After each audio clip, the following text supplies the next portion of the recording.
হচ্ছে ভোক্তা অধিকার আইনের 52 ধারা আপনাকে 2 লাখ টাকা দিতে হবে, ঠিক আছে? আর আপনি হচ্ছে আমাদেরকে লিখিত দিবেন যে 2 মাসের মধ্যে আপনি হচ্ছে সব লাইসেন্স নবায়ন করে বাকি যা ছিল এগুলো সবকিছু ঠিক করে তারপর হচ্ছে আপনি সিভিল সার্জন অফিসে হচ্ছে এটা এখানে যেটা পাওয়া গেল সেটা হলো ওনাদেরও লাইসেন্স নবায়ন করা নাই। লাইসেন্স 18-19 সালে করা হয়েছে, এরপরে নবায়ন করা হয় না, এটা একটা জিনিস। আর হলো এই শিফটে 2 জন ডাক্তার থাকার কথা, আমরা 1 জন ডাক্তার পেয়েছি।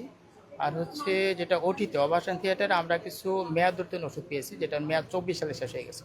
এটা আসলে মানা যায় না। এই জন্য এখানে ম্যাজিস্ট্রেট মহোদয় আছেন, উনি 2 লক্ষ টাকা জরিমানা করেছেন ভোক্তা অধিকার আইনে, যেহেতু মেয়াদ উত্তীর্ণ ওষুধ পাওয়া গেছে। আর ওনাদেরকে 2 মাস সময় দেওয়া হচ্ছে, এই সময়ের মধ্যে ওনারা লাইসেন্সের নবায়নের প্রক্রিয়া সম্পন্ন করবেন। যদি সম্পন্ন না করেন সেক্ষেত্রে আমরা পরবর্তী ব্যবস্থা গ্রহণ করব।